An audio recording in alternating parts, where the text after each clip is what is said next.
Morning, everyone. Thanks for joining in today. And we're looking at covering today, the Learning Outcome 4 on the unit Global Business Environment. So let's make a quick start with regards to, what we're going to be discussing today in the Learning Outcome 4. This is going to be the last learning outcome for this unit. And after this, what I'm going to do is obviously release the assignments, part 1 and part 2, which will be done later today on Moodle. In the Learning Outcome 4, we are looking at developing a global strategy to support decision-making for an organization. So there is a fair amount of indicative content to be covered. And there are some few important theoretical models regarding change management that we need to understand. Although they are not mentioned here, but it covers, they would be covered generally under the principles of leadership change and process of internationalization. So change management is an important concept in all organizations today which have global operations.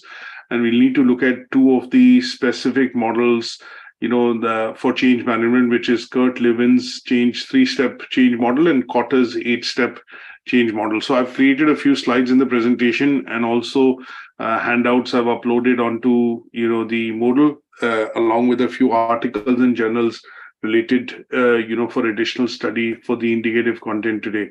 So the indicative content is divided into predominantly two parts. One is looking at influences on decision making and strategy, and that could be because of change or process of internationalization.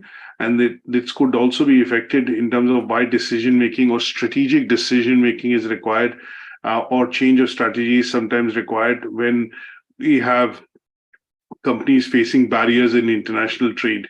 And in those circumstances, how would the companies look? Companies, and when I say companies, management or leaders within those companies would be looking at making decisions and the decision-making process, and how would that affect their strategy. That's the first part that we need to discuss. The second part is going to be looking at global strategy. So this is a holistic discussion on understanding if a company decides to expand its operations and internationally grow its business, then what kind of a global strategy would a company form in terms of taking that route. And in that, we are going to be starting off. So this part is basically directly related to develop a global strategy. So in this part, we are going to be looking at, so this bit is theoretical, this bit is practical. So here we are going to be looking at what is global strategy, definition of it, how is global strategy different from international strategy, what are the benefits of global strategy, and why is it important for a company. And so we look at with specific examples of multinational organizations which over the years have become have global operations, and that is because they've expanded into different nations in different countries and different geographies. So when I say geographies, I mean by that is continents. So you look at Americas, Middle East, and Africa. You look at Europe, and you look at Far East, and in general Asia or Asia Pacific. Asia Pacific sometimes also includes Australasia, because that side of the world, which is Australia and New Zealand and some of the islands, typically sometimes are sometimes referred to as what is called Australasia. But they are generally covered in Asian context. So sometimes when you look at APAC, the word which is Asia Pacific region, APAC strategy, so that would cover both Asia and Australia and some of the associated islands in Pacific and Indian Ocean. Now, when we talk about different forms of strategy, we'll be looking at what is standardization, what is transnational, what are the various export strategies which are employed by companies. And again, here we'll take them up for understanding by looking at specific examples. We look at international expansion strategies and the process of decision making in that, specifically related to risk and diversification. When does a company need to diversify? When does the company identify and know that there is a risk to its business model, and then it needs to look at diversification? Otherwise, the products could be sidelined, the company's market could be sidelined, or the companies could start losing customers or consumers over a long period of time, and that would be detrimental for its business. And then we look at, lastly, how does the company look at balancing its need for global integration versus local responsiveness. So this is the terminology which I was using yesterday: think global and go local. And why does a company do this, and how does a company go about doing it if they look at integrating and let's say their global supply chains, which are basically because of the fact that it procures, manufactures, and ships products from one location to the other for it to be sold in different countries. Then in those cases, how does the company look at a global strategy? That means something wherein they can manufacture the products being sold in different geographies and different countries in one or two locations, but then it also looks at localizing the product in order for it to meet the consumer's requirement. And one such example, which I had given yesterday, was the language pack on the iPhone. And that basically says that, okay, if the iPhone, Apple as a company, very briefly as an example, we'll take that in a bit of detail, but Apple as a company has a global strategy, and they typically look at deploying the same strategy across all countries or all continents. And in this case, the manufacturing of the iPhone typically happens in China. So in order for the Chinese company, Foxconn and some of the others which manufacture Apple products, what the Apple, product side of things or product division side of things tells the outsourcing or the manufacturing outfit to ensure that when language packs are installed and when forecasting and of the products is done, they clearly then forecast the manufacturing to be done in such a way that the models being produced are, although being produced with the same components and the same specifications to 90% of the effect, but the software side of things tends to be deferred when it is done, when a factory install is done, and that is done as per the regions or places in which these iPhones or Apple products in general are to be shipped, and they would have that regional variation which is going local. That means installation of local packs, or maybe integration of some of the applications which will be regional and applicable from a regional standpoint of view, and they would be given preferences when the phones or products are sold in that location. So we'll be looking at discussing this learning outcome 4 and in general with some of the assessment criteria, which we'll be looking at. How do you look at effective decision making in deciding a global strategy, or a strategy which you're making from a global context point of view? That means a company would not want a business plan or a marketing plan, or say, for example, a go-to-market plan going to be drastically different for each location. There'll be regional variations of it, but more or less the planning side of things, when it's done in the head office or when it's done in the by the management in the organization, that would pretty much be the same, but there will be regional variations of it in terms of how the budget is implemented or how the on-ground things are essentially done in a location, which will be essentially localization. And then you're looking at devising certain objectives and strategies to explain why the company would go about looking at localization or localizing this global strategy in order to meet the consumer's requirement. And then the distinction and the merit criteria talk about further evaluation by using examples to explain the global strategy, which is regionalized or is contextualized for a particular region by taking up an example of product oblique company. Now, in terms of our discussions today, what we're going to be looking at primarily is focusing on the theoretical part first, and then go into the detailing of the development of a particular strategy. So let's look at going through a few slides in terms of presentation. So we're looking at covering learning outcome 4, as I mentioned, and the focus here is to develop. That means you'll need to show by application, by taking up an example, by discussing, and by producing a strategy which will support a decision making for a given organization. So you need to choose a company of your choice, a company that you can well research, the company for which you have information at hand or can research information for that organization. And that would be something that you will follow through as an example when you are doing the assignment or as attempting the tasks for the learning outcome 4.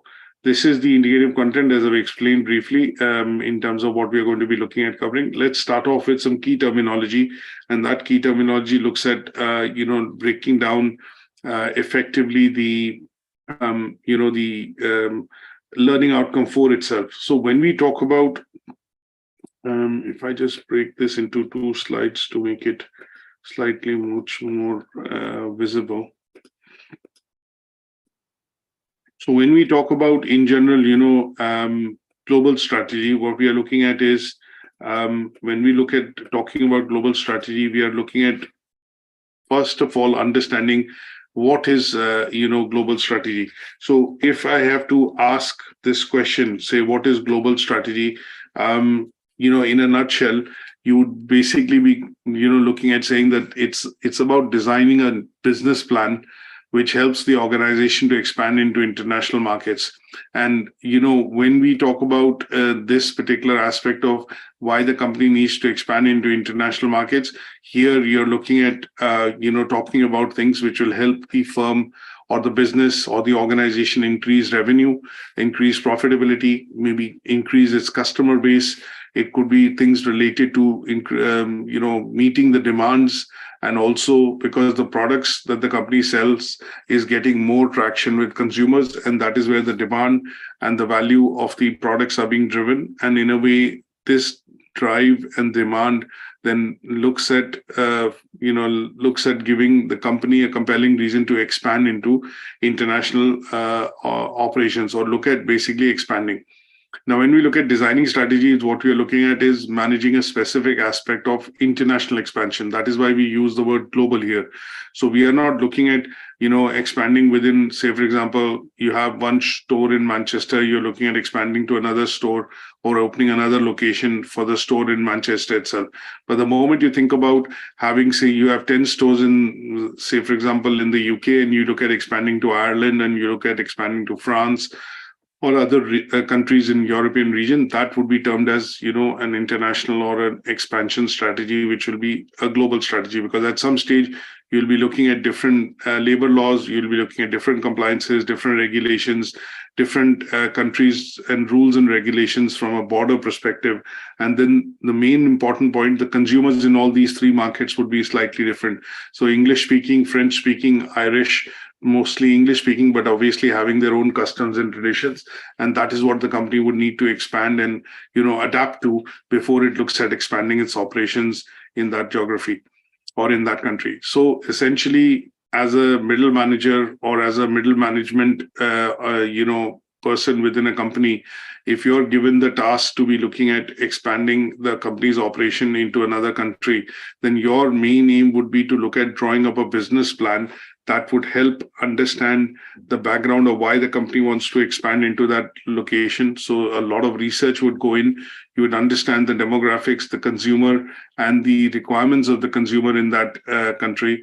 And then you would relate that back and to your products and see where there are synergies, or if there are synergies, then if there are synergies, but on top of it, you need to localize or, let's say, adapt your product to meet the local requirement. And in those cases, you would be doing that on a plan, and this plan would then at some stage go up to the management, and that plan would then be taken a decision on to say whether this is something which the company is going to go ahead with, or this is something which the company still requires further work on, changes on, and then later on that would be required to be implemented.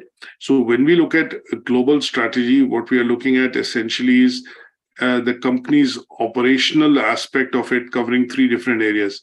One, you're looking at expanding abroad. You're looking at studying competition. You're looking at studying the market and the consumer. And this would allow you essentially to look at firming up something which is like a business plan, which would work with a bit of a variation in different countries, wherever, or in different locations where the company is looking at expanding. Now, when we look at essentially expanding abroad or expanding internationally, what we are looking at is there are different forms of expansion which could typically happen now, or reasons behind expansion. One could be, if you think and put on your creative hat right now, what could be the various reasons why the company looks at expanding? So one of the things the company would look at expanding is because it needs more resources. It has maybe finite resources in the place where it operates, or the resources that it needs are now available elsewhere. So in those cases, one of the requirements why the company looks at expanding would be that they are looking at, taking advantage of or exploring more resources in terms of wealth that it needs to be able to, force or look at a decision of expansion.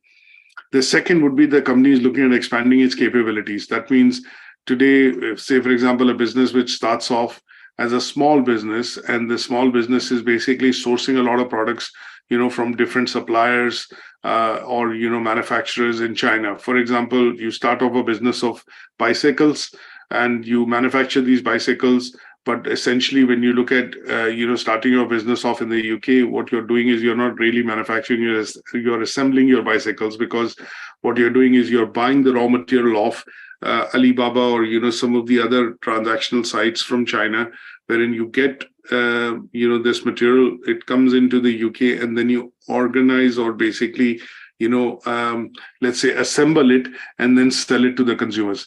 Now, as the business establishes and the business starts growing, what you would feel is that you need to look at cutting costs or look at saving costs, essentially, if I use the word not cutting costs, but saving costs by looking at maybe owning a part of that manufacturing process. So here, if, say, for example, the business over the last 10 years has followed this process, but now it has grown to a scale wherein it is selling, say, 100,000 cycles in the UK every year. Now, in order for it to benefit from the cost efficiencies, the businessman, the management at the business would decide that we would get into our own local manufacturing of certain components, and that would help us save costs, which are predominantly not being saved today because we are buying them off traders or suppliers in China. So in this case, for example, they decide to manufacture the frame of the cycles, or they look at manufacturing certain components. And then in those cases, what you will generally see that it is looking at expanding its capabilities. So they were a firm or a company which were primarily exporting and then assembling, but now they are looking at going into what is called manufacturing. So what they're looking at doing is they're increasing or expanding their capabilities to be able to sell or, manufacture and then sell those products. The third would be that the company would also look at, let's say, considering its international position in the market. Now, if you are a substantial player, and at some stage when the company or the business becomes substantial, at some stage you would need to be drawn into comparisons to see where does the company stand in the overall market in terms of its position, how much market share you have, how much a percentage of share do you control in terms of when you sell and market those products. And then when we look at this particular, position of the company from a point of view of vis-a-vis competition, what we do then tend to see is that the companies at that scale have already started to expand or are in the process of expanding globally. And this tends to happen because there is a bit of certainty, longevity, and also, capability now within the organization to be able to sustain the business and the resources. And that is why the company looks at, a global strategy. That means you are more or less meeting the requirements of the local market or the place where you started. But now there is a need for you to, in order for your business to be sustained and keep growing or increasing business in terms of revenue and growth, you would need to look at now international operations. That means you need to expand to other markets wherein you can start selling the same or similar products. And that is where the company would focus on, driving a global strategy. Is that okay? So yes, sometimes you would see companies, they start off as small operations. They start off as, when I say small operations, if I look at a big country like America or India or China or, some of the big geographies like Russia, you generally see that some of these companies start off their operations locally. As the operations become regional, from local, it becomes regional. So from town, it goes to city, from city, it goes to state, and from state, it goes to the national level. You would generally see that some of these companies keep expanding their operations because they need more resources. They have capabilities that they are developing. And at some stage, when their resources and capabilities are developed, they also look at meeting, or they feel that they are meeting the demands more or less of the local markets and regional markets. Then at that stage, they would look at the process of international expansion. Now, in order to look at an example of this in terms of why do we look at companies expanding. So, for example, if I look at South Korea, one of the examples that I put up on the slide is that although there are international beverages companies like Coke and Pepsi, and they own between the two of them in excess of 35 or 40 brands. But there is still a need, by the South Korean company to create its own brand and obviously try and internationalize that brand in order to, give competition to brands like Coke and Pepsi. So here, the brand, which is Pokora Sweet, which is a local brand of soft drink in Korea, basically has looked at expanding globally by going into regional markets wherein they find the Korean diaspora living or the Korean fraternity living essentially in certain locations. And this is done because what they want to look at is they want to internationalize the brand of that soft drink. And in order to do so, what they're looking at is going in to expand to their own in places or in countries wherein they do see that there is a Korean diaspora which is essentially present. A bigger example of this would be if I look at the Apple iPod. And Apple iPod, for example, when it started off, the initially focus was the American market because there were 300 million customers. Not 300 million actually customers, 300 million population, but looking at that, there were 120 million customers, and that tended to be the most important market because the products and the pricing of those products at that point in time was quite high, and which in terms of affordability meant that American consumer was the main target audience of Apple as a company. But over a point in time, what has happened is that as the products and as the company has expanded, its demand for its products has expanded and the acceptability has increased. What they've done is slowly and gradually started to sell these products elsewhere in the world. They have not really looked at modifying the products, but in certain cases, certain regional variations have been introduced, but the overall product design has pretty much remained the same. And this is again attributed to 2-3 reasons. Why did they expand internationally? One, they wanted to look at more resources. They wanted to look at, growing the product. And obviously the demand for the product from other places when it was being serviced from the American market meant import tariffs, export tariffs, and obviously delivery times, maintaining supply chains, and that tended out to be a bottleneck. So at some stage, Apple decided that it will outsource its manufacturing operations.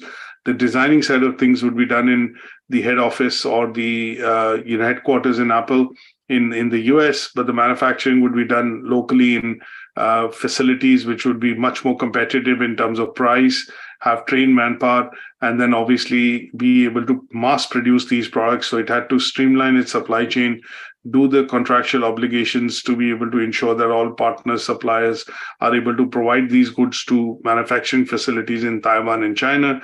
And then slowly and gradually, as the operations shifted, what it started to do was create a global strategy in terms of marketing the product globally, the same product globally across different countries, but the manufacturing and resources side of things being done in China. So it also says on the product, for example, designed in California and manufactured in China. And this then allowed the company to expand, and then cater to demand of consumers in different markets.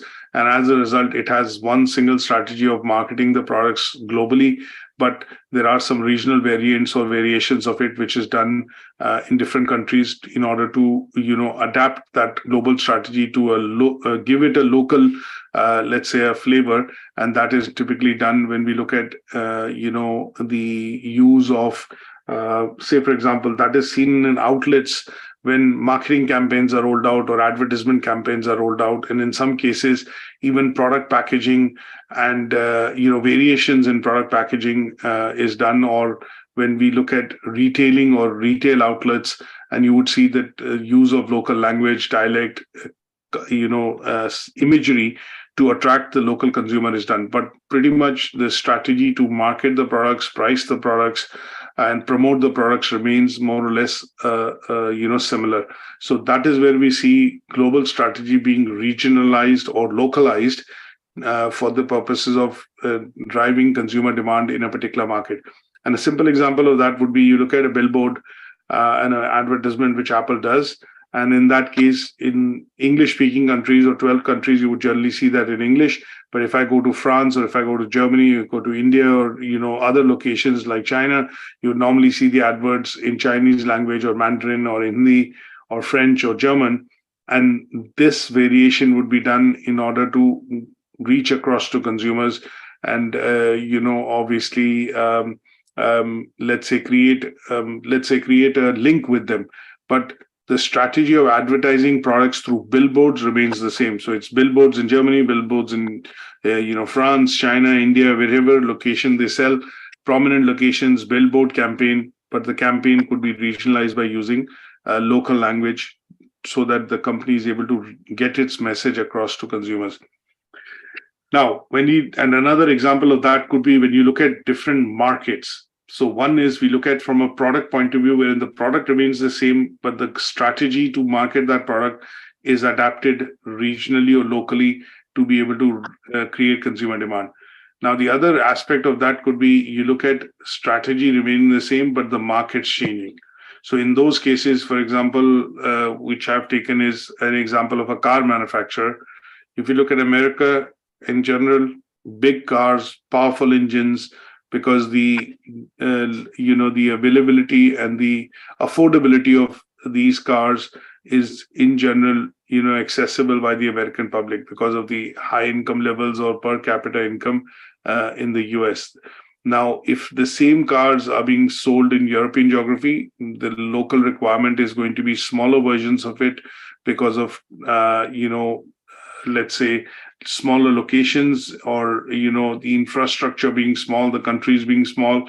And in this case, what they would do is basically ensure that they meet the local guidelines in terms of, say, for example, emission norms, and essentially look at maybe having the same model but a variant of that which will be a European model. And similarly, if I look at countries wherein demand is there but the price point cannot be met. So in those cases, again, a regional variant of that car model would be produced, which would be, say, smaller engine to help save costs in terms of product price and or reduce the cost of the product.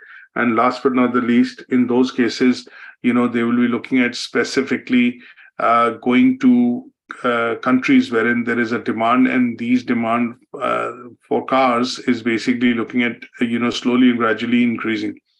So if I look at an example of Ford, for example, as a car manufacturer, you would see Ford probably sells all its models in the US, but there are select models of that company's cars which are sold in Europe, and a further dilution in selection of models happens when it is sold in developing countries, and they would be generally, say, 1.2 liter, 1.5 liter, 2 liter engines. But if I look at Europe, they could range from 2 liter to 3, 4, 5 liter engines. There will be variants of the car with or without a soft sunroof. And in the US, obviously, you'll have, the variants of the car models across different categories with different engine sizes, different, features and, let's say, advantages in it, because they see this as a bigger market, and that is where they've been able to drive the demand for these cars. So if you look at the requirements from consumers, if you look at the demands from the market, and you also look at resources and availability in terms of compliance and other related factors, you would still need to regionalize or localize your strategy, although the global side of the strategy would remain the same. That means the way they manufacture, where it is being done, certain basic traits that they aren't able to change, even if they sell models in Europe or in Far East or Asia. But generally, you would see that the main components of the car model will remain the same. Localization would typically happen in, for example, one very good literal example that I'll give you is, if you look at cars in the US, probably the tires and the wheels of the rims of the cars maybe 18 inches or 19 inches, and there would be flatter tires and radial tires. But if you look at the European geography, because of the weather conditions here, the tires would be winter tires or summer tires. And there would be some regional variations in terms of which car manufacturing companies use which typical tires from European geography. So it could be Michelin, Continental, which are much more favored. But if I look at those same variations of the car model being sold in countries like India, where the temperatures are quite high, in summers it could reach 40, 45, even in certain locations 47, 48 degrees.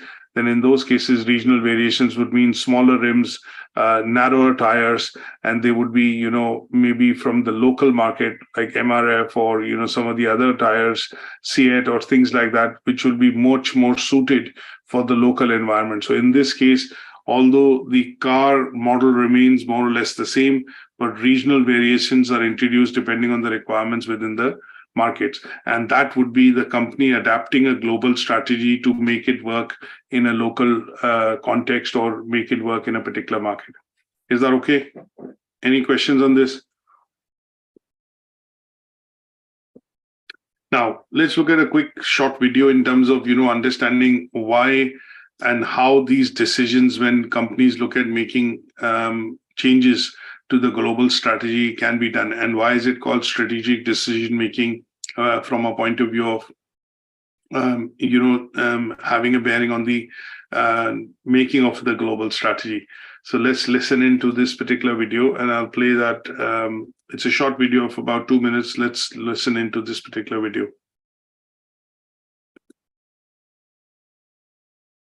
Managers of successful businesses do more than simply find a way to make money and sell stuff.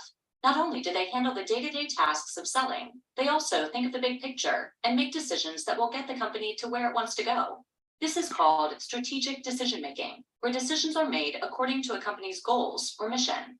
This type of decision-making guides the choices that are made, aligning them with the company objective. It requires out-of-the-box thinking, as managers need to consider future scenarios that may or may not happen. It's these scenarios that will determine in which direction a company will go. For example, the manager of a dog food company notices that dog owners want more quality and fresh foods, rather than kibble that lasts 10 years on the shelf, even if those kibbles provide a similar nutritional value. The company's mission statement is to be the best company that sells the healthiest dog food, to align the company with the changing needs and wants of its customers. The manager decides to shift the company's products to focus more on freshness. Yes, this means a reduced shelf life, but it does mean a higher profit margin, because dog owners are more than willing to pay more for fresh, quality foods. The biggest part of strategic decision-making is the company's mission. It's the mission that guides the types of goals the managers will set for the company. For example, if the dog food company's mission was to be the #1 supplier of cheap dog food, then using fresh ingredients wouldn't be top of its priority list. Instead, finding cheaper ingredients with a longer shelf life would be more in line with that mission. See how the decisions can vary so drastically based on the company's mission? Having a company mission actually helps you in your strategic decision-making. Without it, you have no guidance, but with it, you know what direction you should take your thoughts and actions. To reach this mission, managers also need to reassess their actions from time to time. Going back to the dog food company example, managers will look at sales data perhaps after a month of selling the new healthy and fresh dog food products. If sales are increasing and look promising, then this direction is a good one. But if sales are lacking, then it means that a new way of reaching the company's mission needs to be made. Perhaps instead of focusing on fresh foods, the company can focus on higher quality ingredients that more closely imitate a dog's natural diet. As you can see, managers have a pretty big responsibility when it comes to making decisions for the company. Looking at the dog food company example, if it wasn't for the manager choosing to shift the company's focus to quality and freshness, instead of shelf life, the company might have failed in meeting their mission statement. In order for managers to make these kinds of decisions, much thought needs to take place. Managers need to think about and even imagine future possible scenarios. For the dog food example, the manager needed to think of what would happen to the company if they switched to fresher foods that need to be eaten within a week. You can imagine how this kind of thinking isn't easy. There is no basis to go off of. It's all new. It takes courage on the part of the manager because there is risk involved. If the manager makes a mistake, the business might fail. On the other hand, if the manager doesn't take this risk, then the business could also fail because consumers' tastes change. Additionally, managers must think about what the competition is doing. The manager of the dog food company needs to look at the other dog food companies. Are they advertising new products, or are they changing how they advertise their current products? Is the competition getting mean and making negative comments about the manager's company? You have to stay one step ahead of the competition and anticipate what they're going to do. The decisions made as part of strategic decision-making are different than other decisions managers have to make. Strategic decision-making affects the company's growth and its ability to fulfill its mission. Other decisions, such as choosing which supplier to go with or how to file taxes, don't really affect the company's mission. As you can see, this... Let's review. Sorry, go on. 1 second. Strategic decision-making are decisions that are made according to a company's goals or mission. It takes courage for a manager to implement strategic decision-making. These decisions could take the company into new directions that may or may not succeed. Managers need to think outside the box as they think of new possibilities for the business and how these possibilities may play out. Managers need to reassess decisions to see if they have been successful. If, after a month, the company doesn't see benefits from the changes, then new decisions will have to be considered in order to keep the company headed in the right direction and in line with its mission. This gives you a very good idea in terms of, why decision-making is important when we look at developing global strategy. And one of the key things that we look at coming out of this particular video is the fact that when decision-making is happening, it is more or less related to the mission of the company. The mission of the company is taken into account because of the fact that this allows the decision-making to remain in line and, let's say, relevant to what the company is trying to achieve as far as its objectives are concerned. So decision-making is important when we are looking at, firming up a global strategy. And this approach of decision-making, which basically has long-term significance, for the business in terms of the way it will achieve its goals and objectives, they, from a long-term perspective, would be termed as strategic decision-making. Now, there are lots of decisions that happen within a company on a daily basis. Managers make it, front-end employees and staff make it, senior management makes it, but those are day-to-day operational decisions. The decisions which are done and taken, keeping in mind long-term effects of how these would kind of pan out in terms of affecting the company and its operations, its bottom line, its revenue, would be termed as, long-term decisions, and they would be in turn requiring strategic thinking. That means somebody has to sit and look at evaluating all the objectives and look at evaluating all the benefits of why this needs to be done. And this process would then be termed as strategic decision-making. This would also have a bearing, as it rightly said, from competition. That means sometimes this decision-making is influenced by a competitive environment because there are other companies who are producing the same type of products or producing and providing the same services by selling those products. And in those cases, the company activities have to be analyzed and realigned in order to make them competitive in accordance with the market and the market conditions. Now, when we look at strategic decision-making, this could be done considering certain factors. And these factors could be, what are the business objectives, and what are the budgets, or, what kind of implications would these business objectives have when we look at considering, implementation of these decisions in different markets.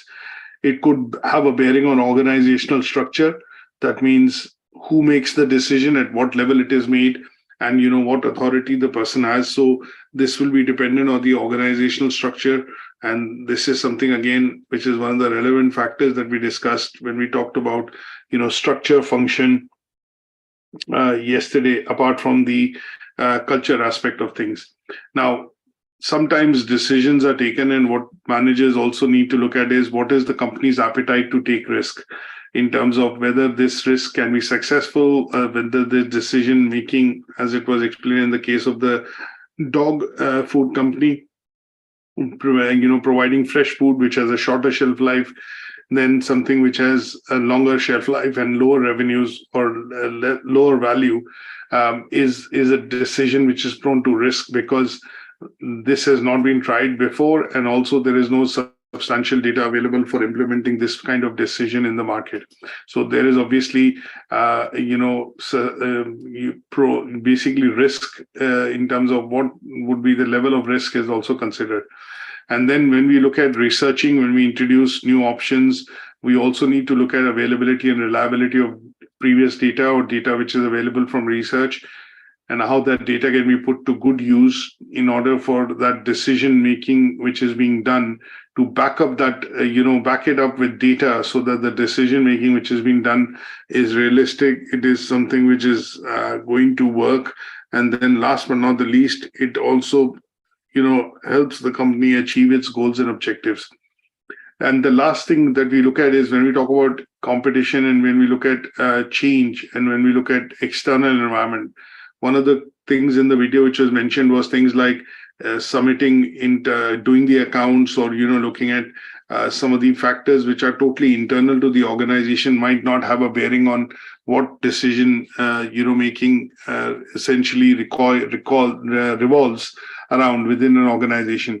And this tends to be the fact because there are certain factors which can affect the organization and its decision making from inside, and some which are going to affect it from outside. The inside decision making factors are factors which can be controlled by the organization or the business, but the external factors are beyond the control of the organization. And in this case, the organization would either need to mitigate them or understand them to avoid them, or form strategies to be able to defend them in those cases, because those factors are not in their control. For example, currency fluctuations. If a company is doing import and export of its goods, and if the dollar to pound keeps fluctuating, then obviously companies would need to look at the exchange rate fluctuations which are happening, and they would be an external factor. Now, it is not only affecting them, but it could be affecting their competitors, because this is a factor which is going to affect all the companies or all the type of all type of businesses in the geography, because this is beyond their control. If a political uncertainty arises, or if there's a recession in the market, then these factors would affect all companies externally, all companies equally, and these factors would be termed as external because they are not within their control.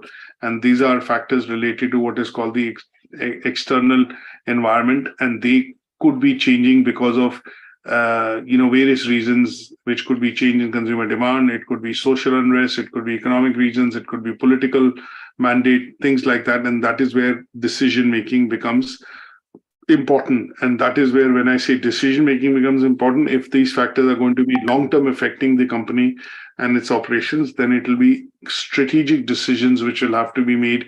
That means long-term decisions will have to be made. For example, in France, we generally get to see lots of strike, and labor laws are very, very developed and very advanced. So people who work within factories, production facilities have very clearly documented laws which have been created by the government. And obviously, in some cases, when we look at French labor and labor market, we see that they tend to be more competitive in terms of, when I say competitive, that means they have more overheads in terms of meeting compliance for labor laws. For example, the average minimum salary for a worker which works in factories, higher than some of the other countries in Europe.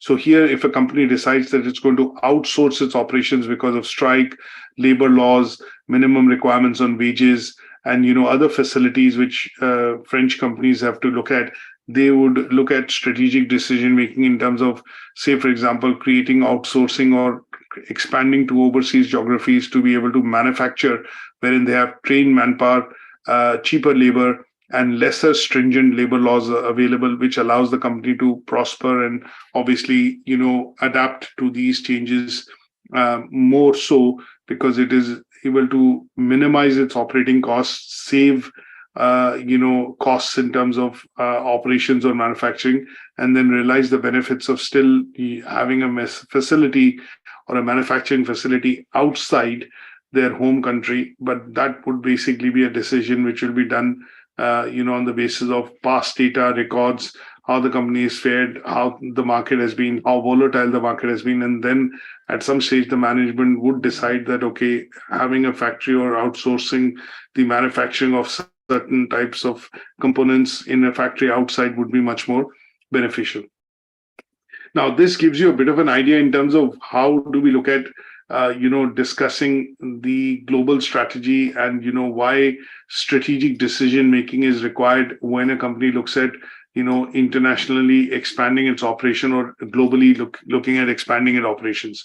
Now, with regards to this, let's look at one or two quickly theoretical aspects of what we need to cover in terms when we look at the influences which can be done on the decision-making process and the global strategy which the company is trying to make or implement. One of the things that we get to see is basically change and the process through which the company goes to internationalize its operations. That means the process through which it basically looks at expanding into other countries over a period of time, and that is something that we want to be able to look at in this case. So when we talk about the process of internationalization would essentially mean that the company is looking at, say, for example, designing or manufacturing products to meet the demands of the users in many different countries. And in doing so, what it is going to do so is that design them in such a way that they can be easily modified or adapted to the local environment. And this is to achieve its goal of selling the products globally. So in this case, for example, let's say the example I gave earlier was the example of the iPhone, wherein the company is looking at the creating a new model. Let's say the iPhone 15, that model is going to be sold across all the markets in the world. But what it will need to do is obviously look at designing in the product in such a way that some part of the product's features can be localized when it is being sold in different markets. So in those cases, things like, colors, size of the screen, for example, looking at price points, if it wants to look at introducing a variant of the iPhone, which is a cheaper variant and a premium variant. So it will create those kind of strategies which will allow, and things like internal installation of software, applications, language packs, those would be the kind of processes or, let's say the process of internationalization the company would follow, wherein it is going to design a product which will be more or less similar, but the designing of the product will also incorporate demands and needs of various kind of users in different countries. And that would mean certain part of regionalization, or I would say a variation of the product to be sold in different markets. And that would be allowing the company to achieve its overall goal. For example, if iPhone 15 is launched in September, Apple wants to sell maybe in the first month, say 50 million phones. What it will need to do is it will need to identify which are the largest markets where the iPhones are sold. So if I look at the largest market, it is China, India, and US, and Europe as a combined region. If I look at that, will be the largest markets. But where does it see bottlenecks in terms of price points when a new product at the premium price is introduced? It would see that in the highly competitive and price sensitive Indian market. And here they would need to maybe look at a variant of iPhone. And in some cases in the past, it has introduced like an iPhone mini or a lower version of the iPhone in terms of its memory size. So in Europe, US, China, or some of the other regions, it might sell 256 gigabyte, 512 or 1 terabyte phone version models. But in the Indian market, it might introduce 64, 128, and 256 gigabyte model variants, because that would mean that if they alter this particular component in the phone and put it for a lower capacity, that would help reduce the cost by maybe 10% or 15%, and that would make the product much more affordable. So in this case, we look at the process of internationalization, which could be done by Apple by designing the product, the new product, say, for example, iPhone 15, if it's going to launch. But what it does is takes into account the needs and wants of the users and the price points the customers want in that market, say in this case the Indian market, and it introduces a variant of the product which would be lesser in terms of memory size, and thereby decreasing the cost substantially of the product, which makes it much more affordable and for Apple to be able to sell volumes in that country. And that will be the process of internationalization. Is that clear? Now, with internationalization, sometimes we have to look at change. And why is change introduced within organizations? Change is required simply because when we talk about, say, for example, introducing, say, a new process, introducing, for example, a new way of doing things within a particular side of the organization, or the way things have been done in the organization. And if this is to change because of the change of leadership on the top, because of change of product strategy, because of the change in consumer demand of the products for the company, then in some cases, these are decisions which will need to be applied within the organization. And this process through which change is applied in the organization because of leadership, because of consumer demand, because of changes in consumer preferences, maybe the the reason of why the change is also being done is to look at adaptation, because the competition is the company is facing good, say, renewed competition in the market, and that competition in the market is forcing the company to introduce change in order to survive, in order to meet the challenges that it is facing because of various different factors. It could be the economic climate, for example, in some cases, and this would be applicable across the sector or across all organizations. But in general, when we look at change management, it is a process through which newer ways of operating can be introduced within the organization. For example, if we have been using in a company, a literal example that I would say is, if you are working within an organization and the organization has Windows 7 still being used in the organization, but over a point in time, the management realizes that the newer and the current version of Windows 11 is going to improve employee productivity and allow them to essentially, do work much more quickly. Then the management decides that, okay, we need to look at upgrading the machines or PCs, for all employees in a particular area, head office or particular office, branch office. Now, if this change has to be introduced, this change has to be introduced by looking at introducing a new way of operating. That means upgrading the hardware, after which maybe a bit of training would be required for the employees. But once that has been put into place, you would generally see that, it will bring more productivity and, obviously efficiency to the employees working in terms of their day-to-day responsibility in the organization. Now, you could have resistance to this change happening because a lot of people would not want to, move to a newer platform. They say, why, when this is working, why change it? But because the support for Windows 7 has been withdrawn in the market by Microsoft, if anything is to happen, Windows 7 will no longer be supported as an ecosystem by Microsoft. So in those cases, the company is forced to look at making a change by introducing new machinery, new tech, and obviously that being followed up by training and development for employees to be able to take advantage of that.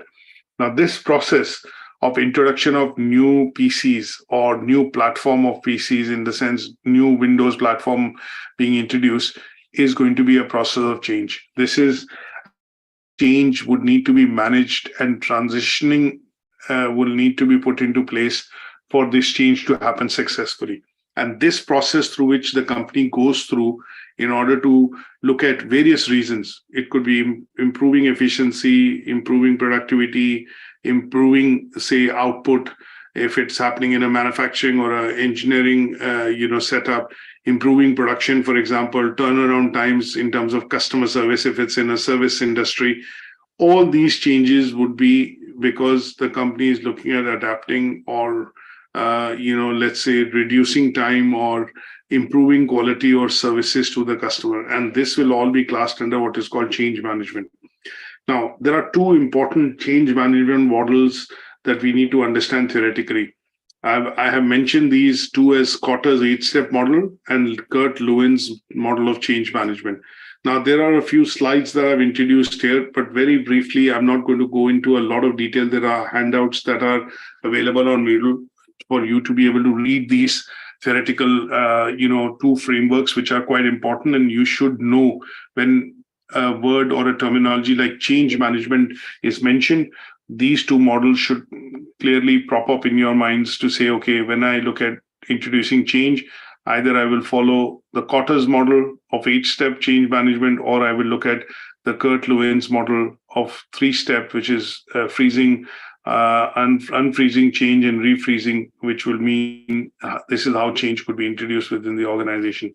Now, obviously, they have come across with research in different backgrounds. So Kurt Lewin introduced this model way back in the 1940s. It still holds, and it is true in terms of how change can be done within an organization. He initially proposed 3 steps in terms of how change can be introduced within the organization. So he talked about these 3 steps as unfreezing, introducing the change, and then refreezing so that the change is then permanent within the organization. So there were 3 different phases, and these 3 different phases are characterized by certain operating activities which have to be done, which would introduce the change within the organization successfully. So, for example, in unfreezing, sometimes you have to look at why do we need a change? What are the factors which are contributing or pushing us to change? You would need to look at, is there a support from the leadership? That means you have an executive sponsor who will be sponsoring you for driving that change within the organization. That means there's a mandate within the organization from the top management. And then how do you look at managing and understanding the change? So in those cases, training and development or exercises, or an open day, or for example some sort of an annual event is put into place so that all employees can be briefed, can be explained why the change is being introduced, and they should then be given the opportunity to adapt to that particular change. Change would also need to be communicated, and that part of the process is happening in the middle. That means communication channels are kept open, feedback is taken, any sort of rumors or let's say people not wanting the change or not liking the change which is going to happen, feedback on that is going to be taken. And at this stage is quite important, is because before the implementation of these necessary changes are taken into place, the main part tends to be that the change process involves people who are going to be undergoing change, and this process of involving people by clear flow of communication or by clear instructions and giving them clear mandate in terms of after this change is introduced, what are the benefits going to be. It allows people to accept those changes. It allows them to align and kind of work with the staff to introduce, or other colleagues to introduce change. Now, once this has been introduced, what the company needs to then do is anchor this as a practice, that this is the process now going forward. We are not reverting back to the old process. So the anchoring of the change has to be done, and that could be done by revising policies, procedures, announcements, updates, and any sort of documentation that can be changed, so that when it is referred to, or when it is essentially referenced, then these policies and documents are essentially available to clearly document what was the effective date of implementation of this change, and by what time this has been fully introduced within the organization.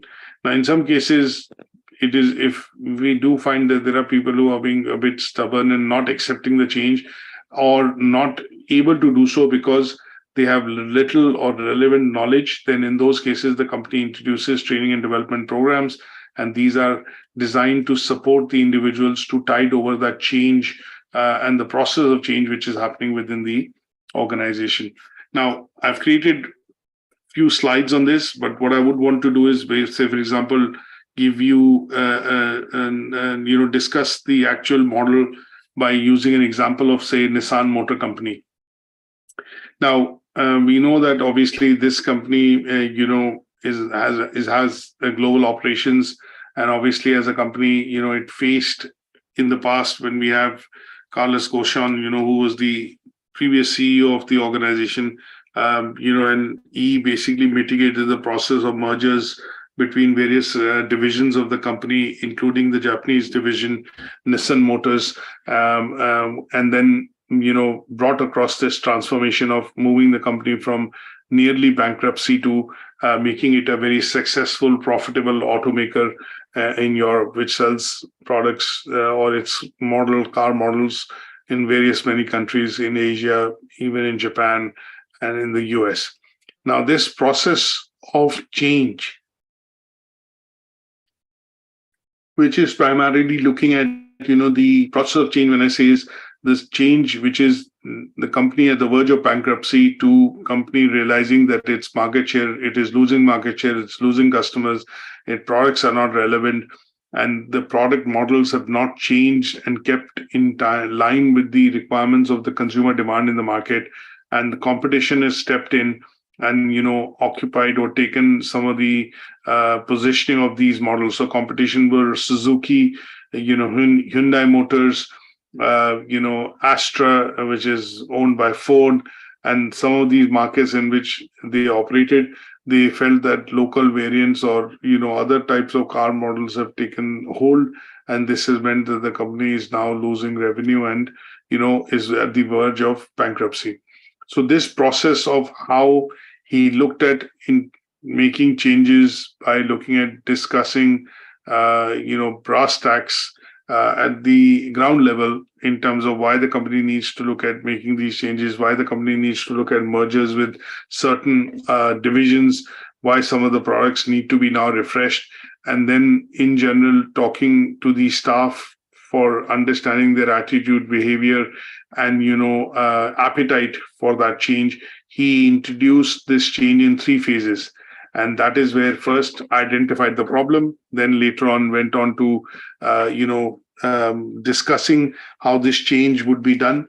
And then last but not the least, after the basic plan was put into place, ensuring that everybody is able to adapt and, take up their revised roles within the organization, helped bring across that change. So this was done in 3 phases, and the model which was applied to bring across this change to transition the company nearly at the verge of bankruptcy to profitable operations by looking at mergers and acquisitions between certain divisions and streamlining operations for manufacturing, making redundancy in terms of certain manpower, and then in some cases even outsourcing or buying engines from the Japanese company to be able to manufacture cars in the European region to reduce costs, essentially allowed the Nissan Motor Company to apply this change model within their organization. Any questions on this so far?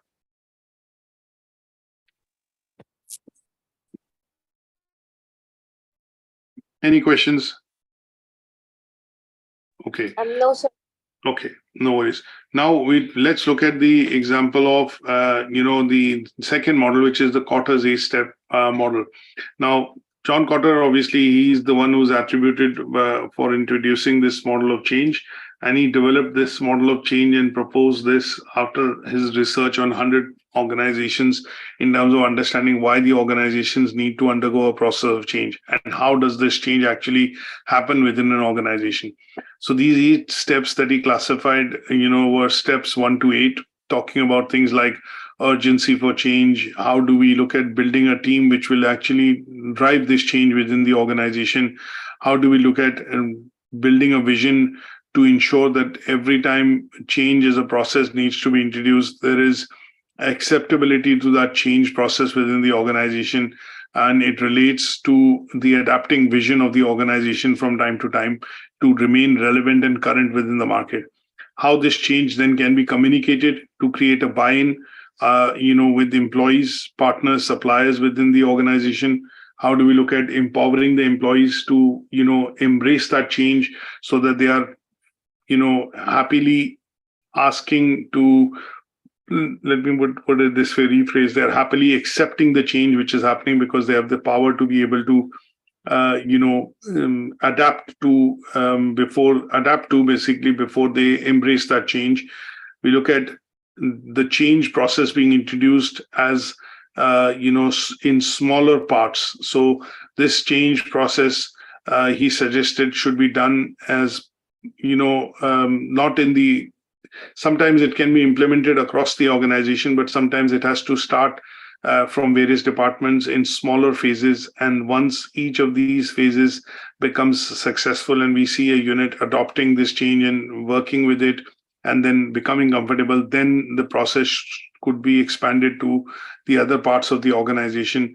And then he also said that there is no place for complacency within the organization. Once this process is started, You don't need to give up. It has to be relentless. People have to go about, and the team which is driving the change has to be relentless to be able to go about and drive this change across various departments, divisions, and functions of the organization or company. And then what the team has to do is it has to make the change stick. That means people cannot go back to doing the things the old way. They have to stick to, doing trainings or understanding why this change has been done, newsletters, any sort of, let's say memos, newsletters, training events, any sort of, initiative which reinforces why this change is now permanent has to be done so that there is no let up in terms of the employees being able to, or people working within the organization being able to go back to the previous ways of when the change was being discussed to be introduced. So this process through which he mentioned that the organizations undergo change is an 8-step process. And each of these process I've explained, in individual slides in a bit more detail. But when we look at, in general, this model has certain advantages and disadvantages. It's an easy model simply because it helps to break down the change as a process, which can be complex in large organizations or global organizations. It breaks it down and it allows the change process to be implemented department by department, geography by geography, or branch by branch. And that makes the process of implementation and adaptation or adoption, of change easier. There is emphasis, obviously, in terms of involvement of employees. The main focus of why Kotter's model became very successful is that it said that in order for the change to be introduced in an organization, it has to have all the stakeholders involved. One of the key stakeholders in the change process tends to be employee staff within the organization. Now, if the staff and employees are involved in the process of introducing that change, discussing the change which is going to be brought about, and then how it is going to be implemented, the chances of that being implemented successfully in the organization increases because there is employee involvement or stakeholders involvement. And then there is major emphasis which is paid on preparing and building the acceptability of change and the process. So even before it is introduced within the organization, the change team, which is in step 2, working on implementing and introducing the change, is going to be preparing a lot of documentation and making sure that they have enough information which is being communicated to its employees and other relevant people in the organization, so that they are very well, they are very well in tune with why this change is being introduced, and any sort of objections or say, for example, questions related to this change have been answered. So this would be looking at taking into account the involvement of people, which will be responsible not just for accepting and driving the change, but also looking at ensuring that they also have a very good understanding on the actual process through which the actual scheme of things through which this process of change would be going through for introduction within the organization. Some of the disadvantages tends to be that it is a fragmented process. 8 steps can be too much sometimes in the organization. And if the organization is not big enough, then it can lead to, say, for example, serious problems. Sometimes you can be spending more time in creating a change team or, sending across information to colleagues or, various departments of the organization, which could mean that it could be time consuming as a process. And sometimes this can be a bottleneck when the step-by-step process of introducing change is being done within large organizations, and people do not or will not keep time aside to introduce and understand the process of change. So here the organization might lose a bit of revenue, might lose a few customers, or in some cases there will be loss of productivity in terms of time, because parallelly the staff is understanding how this change would be beneficial, undergoing training or development. Sometimes this process, so the follow-up point is that this process could be quite time consuming, because sometimes employees would want to look at, okay, if I need to do this, I need to drop this bit and I can only do this at this point in time. So time consuming and expensive for the company. This model sometimes tends to be top driven. So changes is being introduced, although they have involvement of employees within the change, but the model tends to be seen as a top driven model, and that tends to be a disadvantage at times, because they see this mandate being driven from the top management, even though there is involvement of employees within the change process, but it is seen as a top-down driven approach. And last but not the least, sometimes it can be quite frustrating for employees, people who are involved in the change process, because sometimes the teams will have to place requirements for individual people, and this can become quite frustrating and time consuming because of the fact that if you see an organization which has, say, 200 employees or 500 employees or 1,000 employees or thousands of employees, then going into individual requirements at any given stage might not be feasible for the organization. Now, after understanding this theoretical argument, what we want to be able to do is understand how and what are the various barriers when the companies look at internationalization as a process. Now, there could be lots of barriers, but just briefly thinking and putting a few points across, if we look at, assuming if McDonald's, or say, for example, not McDonald's, let's look at a company which wants to expand its operations from UK to India or UK to Pakistan, just as an example, or it expands into China. What could be the various barriers which the company could face? And what could be the places of information which the company would need to look into to ascertain that it is going to be favorable for them to expand into that location? Would you think of certain areas, certain factors, which could be, areas that the company needs to look into for the purposes of expansion into that geography? Any ideas? Laws. Correct. Laws and policies of the country. Correct. So one broad area could be laws, policies, which would essentially then translate into things like import, export tariffs, duties, custom duties, or structures in terms of labor laws.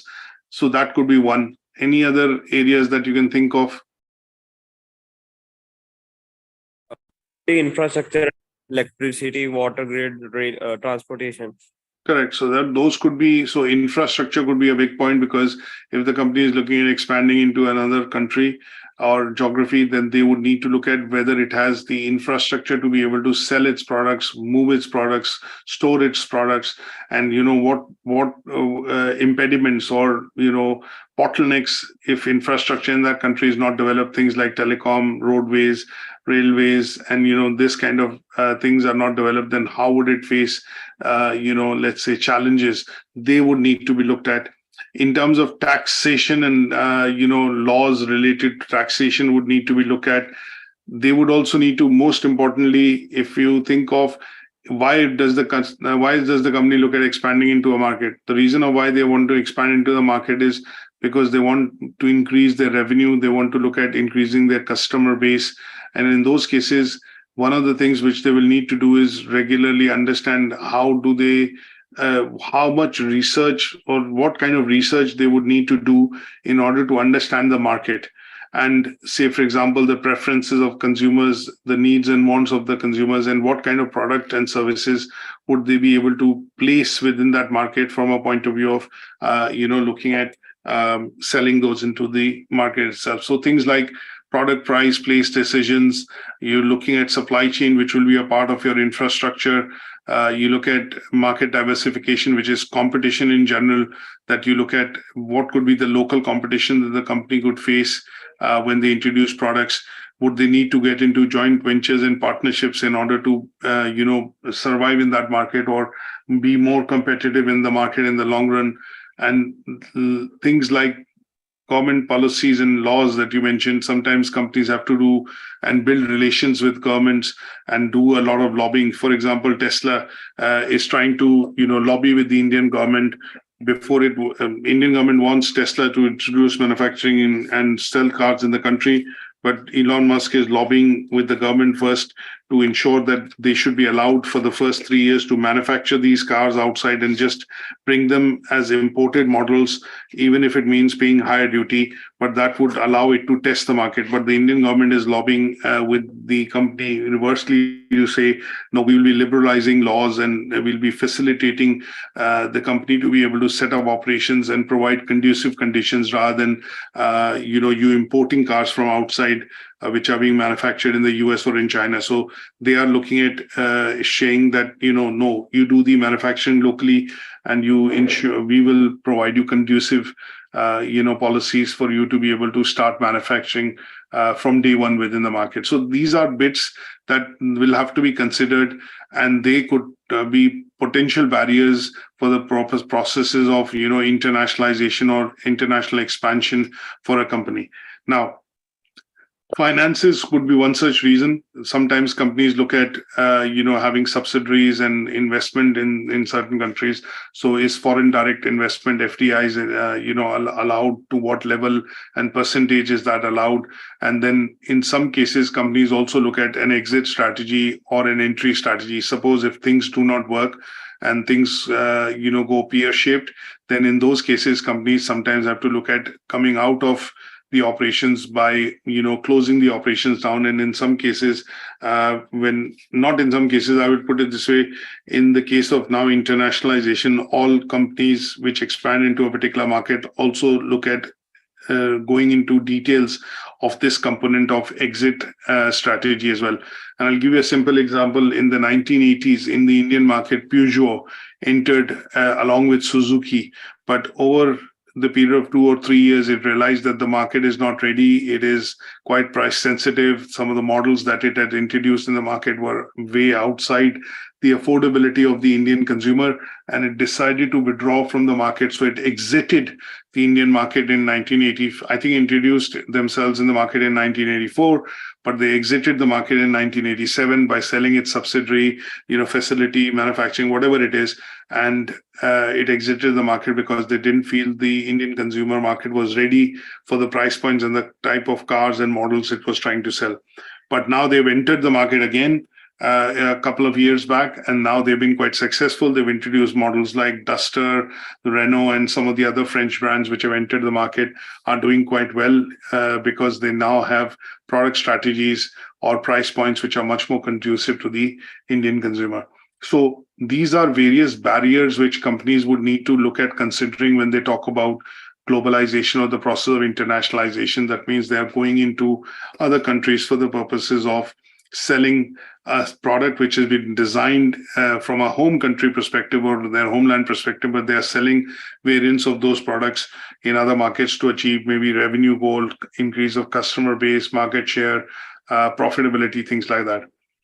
Now, let's look at briefly going into the second part of the discussion, which is what is global strategy and how is it put into place by a business. So we look at discussing this. There are lots of points, but we look at discussing this through the route of examples. Now, global strategy in general, when we talk about the definition of it, tends to be a company creating comprehensive plans to be able to enter into a particular market for selling its products and services. It will look at all the aspects of the barriers. If I look at the reverse aspect of all these barriers, it'll look at consumers, it'll look at financial planning, it'll look at R&D investment, government lobbying, it'll look at market diversification, supply chain infrastructure, pricing decisions. So all of these in reverse will be considered in terms of developing a global strategy, which could be impediments or barriers which the company can face when it gets into a particular geography or country for the purposes of expansion. Now, a global strategy is also a framework through which a company would have it as a model. It's a build to order transfer model wherein a company would have a strategy, and when it expands, it does not need to go back to the drawing board to create a strategy again for entering into a new market. What it will have is a framework which is very well adopted and well versed within the organization, and with certain tweakings which can be done or regionalization which can be done for those basic let's say processes. It should be able to expand into any country, any geography, if it decides and if it feels that there is market for its products and services and there's consumer demand for its products and services. So the aim of having a global strategy is to also achieve flexibility, efficiency, competitive advantage, and all these tend to be benefits which the company is looking at realizing by following what is called a global expansion plan or a global strategy. Now, when we look at this as a process, it would involve a certain amount of things or ways in which the company would go about essentially expanding into another country or geography. So here they would look at standardization of their products and services. That means it can be introduced, manufactured across the board, and then introduced in a particular location with some sort of regionalization or localization that can be done. The availability of components and supply chain is very well established. So in cases, for example, if a company looks at expanding into developing markets, it has done its research in terms of ensuring that it has a local set of suppliers, partners, it has availability in terms of excess capacity to be able to produce these goods and services and then market to that particular geography. Now, even before the expansion happens, it has to put into place some sort of infrastructure, manpower strategy, and it has to comply with certain rules and regulations so that it has the basic material or the foundation to be able to start operations, at some stage within that particular location or that geography. So in those cases, it is going to be looking at leveraging, its requirements in terms of setup costs and manpower costs and other bits, and they have to be done before even the company looks at launching its products or operations within the geography. So here, when you look at expanding into a particular place, for example, if McDonald's decides that I'm going to enter a country like, say, for example, I'm just plucking a country out of the air, so not that they might not be present, but if I decide as the management in McDonald's that we want to expand to, say, India, and then they would do a bit of market research to say which cities they will go into first, how many manpower they would need, what are the local suppliers, distributors, and sellers from which they'll be able to source products, how long will it take for them to create the infrastructure in terms of the outlets, the manpower which will be required to run, staffing and employees which will be required to run, and then how will they leverage their global networks in terms of supply chain, warehousing and distribution to be able to provide and make sure that these products as raw material are available in the outlets to be able to provide finished products to consumers. Then they look at advertisement strategy, marketing, promotion, and other bits to be able to launch and start the operations in a country. Now, all this would require a certain part of the global strategy to be already in place. And this build to order model, kind of the full model which is available, because this is not the first market they're expanding into. They have this model, they have this expertise, they have the whereabouts of how they would launch the operations, but they would have this as a bit of a framework available. And that framework would be, let's say, localized launch into a particular market. And that would be the readiness that the company needs to be able to start expanding globally. Now, one of the things that you need to look at is, because we use these terms interchangeably when we talk about globalization and internationalization, there's a bit of a difference between, what is, globalization and what is, internationalization. So we need to be very clear in terms of the definitions of these two terms. So when we talk about, as I mentioned to you earlier, if you are looking at using the word globalization, then there is a process through which you have the ideas, knowledge, information, and the resources to be able to expand this into other geographies in terms of selling your products. But internationalization tends to be when you're still having those products and you're manufacturing them in say, for example, one location, but selling them in others. But there is only localization which is required to be done when we talk about the product side of things. So in general, when we look at the two terms, we need to be very clear in terms of how they need to be applied across the context. And this is explained in this particular table that I've shown, which talks about the global strategy and how do we look at an international strategy. So global strategy would mean standardization across markets. That means iPhone is being sold, but it's being standard. It's the same variant which is being sold, but there is a bit of a variation of it when it is sold in different countries. It could be in price points, it could be in the way it is marketed, but the product remains the same. International strategies adapting to individual foreign markets. So here, there are regional variants of the product being introduced. That means an iPhone mini is introduced, or a lower variant in terms of screen size, memory is being introduced, and that is called internationalization. So when we look at these two terms in general, what we need to be very clearly sure about is how they are different and how do we need to apply them when we talk about them as concepts in general. Objectives of global strategy tend to be achieving economies of scale. So your mass manufacturing, your outsourcing, you're looking at cheaper, ways of manufacturing this product and then selling it worldwide. Internationalization tends to be tapping into the new markets with possibly new variants and new variants of the product.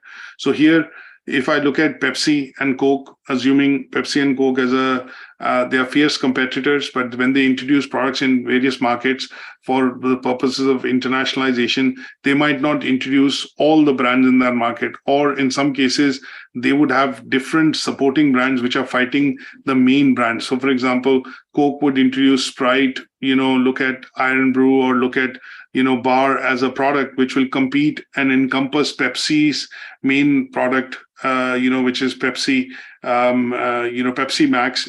And that would be a process wherein they would look at internationalization, because they are looking at using variants of their main product and then, meeting or, trying to defeat competition. Then we look at various parameters in terms of how you can look at differentiating between global and international strategies, looking at coordination, integration, centralization, market approach, product and service, and obviously risks which the company needs to take. And that would help you differentiate between global versus international strategy. Now, an example of this, I've given a time and again, Apple iPhone. And if I look at internationalization, McDonald's menu item in terms of its strategy. So, for example, in countries like India, they would not have beef burgers or mac cheese or a big burger, because beef is considered religious and it plays with the religious sentiments of the Hindu community. So they will not have a product, and this is where they look at internationalization strategy, that the product is totally absent and the focus is more on vegan and vegetarian products as against non-vegetarian products within the Indian market. So this helps you differentiate when we talk about the international strategy. So they have a Mac Spicy Paneer kind of a variant, a veggie burger in India, or they have a teriyaki burger when we look at preferences in Japan, because teriyaki or teppanyaki, essentially products which are manufactured with fish and hot out of the pan or semi-cooked or raw side of things, which Japanese love to eat, are introduced in that particular variant. Now, there could be various benefits of global strategy, and they are focused on things like economies of scale. You're looking at standardizing the offerings so that you have lesser variants for the company to be able to sell. You have the leverage of global branding. So when we talk about global strategy, Apple as a brand, when we talk about capitalization of Apple as a company, the first company to touch $3 trillion in terms of market capitalization, has positive effects of that brand go across into other countries as well when they adapt global strategy as against international strategy. So there are positive rub-offs that the company can use on its global branding and its pedigree in terms of standing in the market. It allows it to buy resources or have more purchasing power as against their suppliers and manufacturers or outsourcing suppliers and contractors, because they are manufacturing in bulk and the same product is being sold across various countries. You look at transfer of innovation, risk diversification, because if the products are not selling in one market, they can actually divert the supply into other countries where the product is selling, and that helps to mitigate risk. You look at lots of competitive advantages which the global strategy is able to give in terms of product supply chain, warehousing, distribution, reallocation of products happening to other geographies. And this allows also the companies to put learnings from different markets and then adopt the best practices to be placed into for the purposes of driving profitable business. So in general, you would see that there are lots of benefits of company following a global strategy, and that allows them to achieve growth. It allows them to improve their competitive positioning. It allows them to respond to competition effectively and allows them to, effectively harness best practices and innovation from one market that can be applied to other markets to drive business and increase revenue. Now, one or two last things that we want to look at is various different types of global strategy. So we have standardization, transactional side of strategy, export strategy. These are various types of global strategies which can be employed by organizations. Now, what I've done is we don't need to go into details, but what we need to be able to do is differentiate what are these different strategies and how they are different by using an example to study them. So when we talk about standardization or globalization, a clear example is Apple, because they have one product and they sell across various countries. When you look at transactional, what we are looking at here is you're combining global efficiency with local responsiveness. That means what you want to be able to do is sell your product which has a global offering, which is competitive across as a let's say as a brand. It is acceptable. It has it has recall, and it is able to help drive business. But what you also do is you do a bit of localization to ensure that it is becoming much more responsive. You're able to better cater to the demands of the local consumer. So an example of this is McDonald's, which basically does this particular strategy. It goes to very different countries in the Middle East. For example, it does not sell burgers with pork or pig meat, because that is considered not considered conducive for that side of population because of cultural differences. So it creates this localization in terms of its own products. Export strategy, when goods are being sold in one country and it can also sell goods in other countries. Example of Samsung, which I gave you yesterday, Samsung in India Electronics Limited. Now it is manufacturing goods primarily for the Indian market, but what it is also doing is selling goods from manufactured in the Indian market to other countries in and around the Indian geography, which is Sri Lanka, Bangladesh, Pakistan, Nepal, Indian subcontinent, and that allows it to meet the demand not just of the home country, but also meet the demand of customers with similar cultural and let's say cultural similar cultural elements by selling those products into those countries as well. French wine is another example, produced in France, but it is exported globally because of its brand and its origin. It enjoys that importance of and the preference from customers when it is being sold internationally. Similarly, we look at multi-domestic, international, localization, and joint ventures, and these are bits that you can look at by going into examples and understanding this. Now, in terms of how this helps, these different strategies are basically put in place by companies to look at what is conducive for them, for their business, for their for attracting consumers and for driving demand in the market. And it also puts it in line with the government local policies and legislations which are there. Now, if I look at the Indian market and an example of the Samsung India electronics brand, what you will generally see is the reason why they started manufacturing these products within the country is because there were import tariffs introduced on memory chips, monitors, display products, and those duties range from 10 to 18% in terms of custom duties. Now, the government is looking at promoting manufacturing in India, and that is why import tariffs are put in. So at a later stage, after the operations were established and the brand has demand in the market and the consumers like the product, what the company decided to do is go into local diversification. That means manufacturing locally in order to reduce tariffs, thereby reducing the pricing of products in the market. And that helped it capture more consumers and increase its market share as against the like of local Indian companies like BPL, Videocon, a lot of others which are there. And so has the case been with LG, Hyundai, and some of the other international companies which have entered into operation, Suzuki in Pakistan, Japan, Japanese companies which have entered into Asian geographies which are growing. And they are examples of, what are called international expansion strategies which the companies have undertaken. Now, we talked about global. Now we look at international expansion strategies, which are primarily internationalization. So when we talked about here in the table, the global strategies, we are also needing to talk about internationalization or international strategies for expansion for companies. And when we look at those strategies, they are of these different types. So it could be exporting, licensing and franchising, joint ventures, mergers and acquisitions, greenfield investments, strategic alliances, and obviously now because of the e-commerce side of business transforming and going across borders, companies like Flipkart in India, Amazon, eBay, lots of other companies which have come up which can transact using e-commerce, and there are no borders essentially when these companies look at marketing or selling their products.